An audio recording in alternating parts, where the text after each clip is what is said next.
Ganat News website sa gmanews.tv. Ngayong araw inaasahang iaanunsyo ng Malacanang ang bagong buo nitong communications group. Matatanda ang sinabi ng palasyo na ilang issue pa raw ang kailangang ayusin bago tuluyang ihayag ang mga pangalang bubuo ng communications group.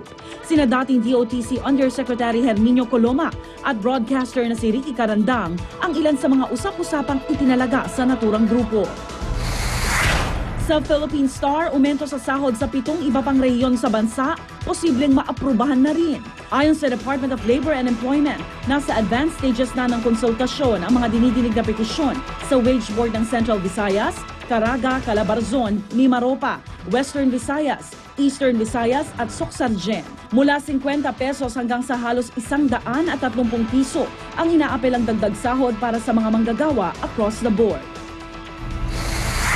Sa Inquirer.net, isang mag-anak na Pinoy patay sa isang road accident sa Alhasa, Saudi Arabia.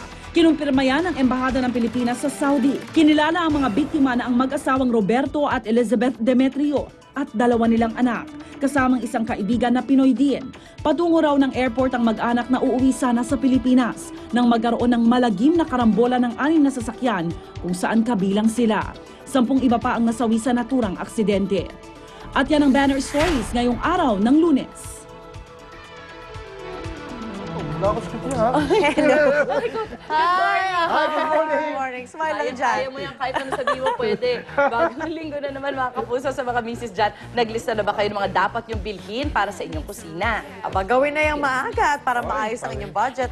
Etong latest na presyo na mabilihin sa palengke, iatid sa atin ng misis ng Y, si Susan Enriquez. Morning, San. Hi, Susan. Good morning, Lian. Good morning, Zuzi. Nako, Arn. Eto ha, dapat yung mga misis ngayon po medyo maganda naman ho ibabalita namin dahil bahagyang tumaas at bahagyang bumaba ang presyo ng ilang mga pangunahing bilihin.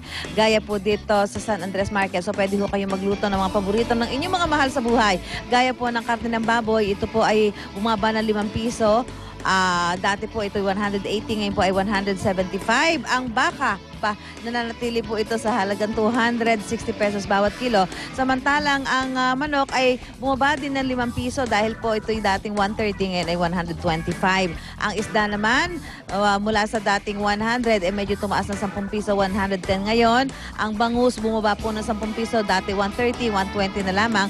Gayon din naman ang galunggong mula sa dating presyo nito na 90 pesos per kilo. Ngayon po ay umaabot na lamang po ito sa 80 pesos. So, ibig sabihin, medyo mababawasan ng konti yung ating mga gastusin. Sa presyo naman po ng mga gulay, ang repolyo po mula sa dating presyo nito na 40 pesos, 30 pesos po ito ngayon, 70 pesos po ang dating presyo ng carrots ngayon, ay umaabot na lamang po ito ng 60. Gayon din ng patatas mula sa dating 70 pesos, ay umabot po ito ngayon sa 60 pesos. So, nagkakaroon po ng pagbaba ng hanggang 10 piso. Pati na ang bawang na dating 110, ngayon po ay umaabot na lamang po ito sa 100 pesos. Ang sibuyas na dating 30, ngayon ay 35. So tumaas po ng 5 piso. Ang sitaw na 20 pesos bawat tali, ngayon 15 pesos po. Baka medyo yung iba umiiwas sa mga arthritis at gout.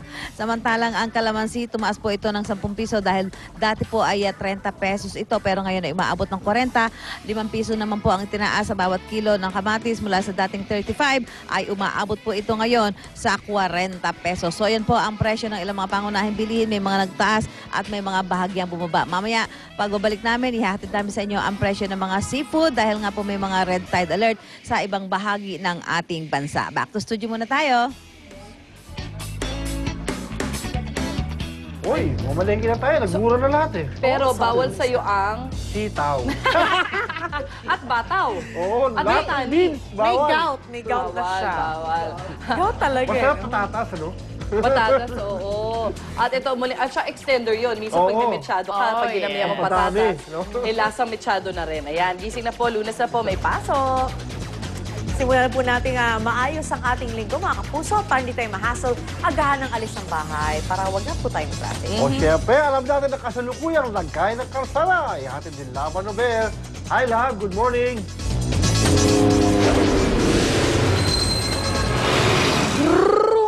Happy Monday morning, people! At happy Monday morning! morning sa ating mga motorista at mga estudyante at mga manggagawang Pinoy. Ito na po ang ating kasadan ngayong umaga ito ng Lunes. Unahin na po muna natin ang ating kinaroroonan sa may area po ng Malate, Manila. Mga kapuso, makikita ko natin ngayon, maayos naman po ang daloy ng trapiko dito at walang problema. Sa Mindiola naman, Maynila pa rin po mga kapuso. Yan po ay intersection ng Recto, Legarda at Mindiola. Makikita ko natin ngayon ang pagpila ng mga sasakyan. Yan pong nasa kaliwa ay mga patungo ng Quiapo at Divisoria area na may pila na pong nararanasan. Yung kanang bahagi naman patungo po ng Stop and Shop, patungo rin po ng Cubao area, ay wala pa naman masyadong problema.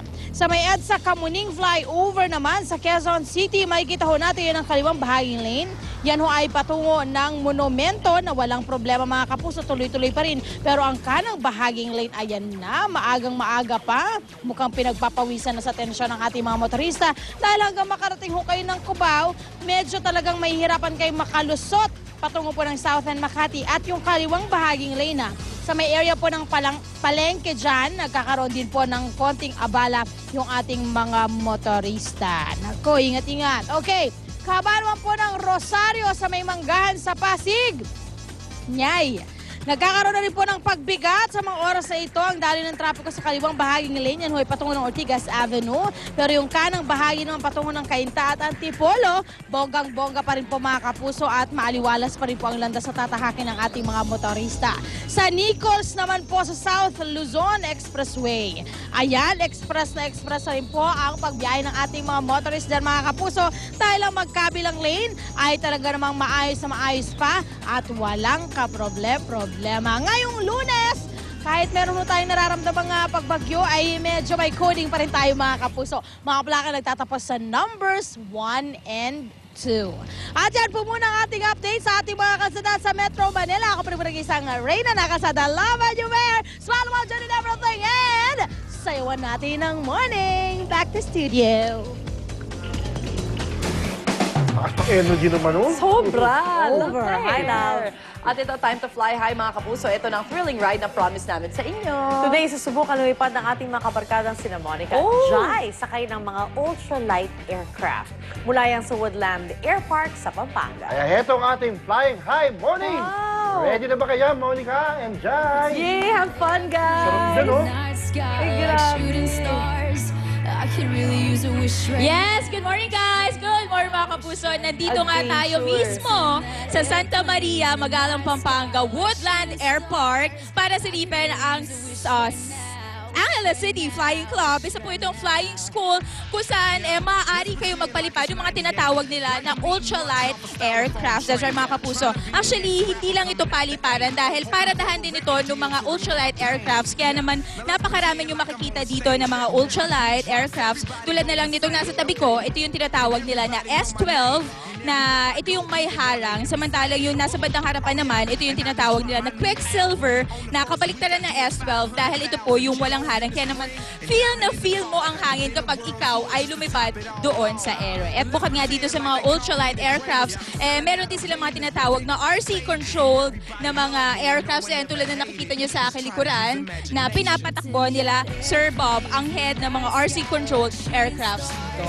Actually mga kapuso, may dahilan po kung bakit tayo ngayon pumunta dito sa Angeles City Flying Club. Dahil nga recently, kung inyo ang natatandaan, nagkaroon ng balita na nag-issue daw ng mga fake pilot licenses. Kaya naman ngayong umaga, aalamin natin kung ano ba talaga yung mga proper training na dapat daanan ng mga piloto bago sila makakuha ng mga lisensya. At syempre dahil nandito na rin lang tayo, hindi natin palalagpasin ang pagkakataon na sumakay mismo first hand sa kanilang mga ultralight aircraft. So kakaiba talaga ang adrenaline rush ngayong umaga dito sa Flying Club. Dito yan sa Pampanga. Kaya mga kapuso, abangan nyo lahat yan sa pagbabalik namin dito. Back to studio muna.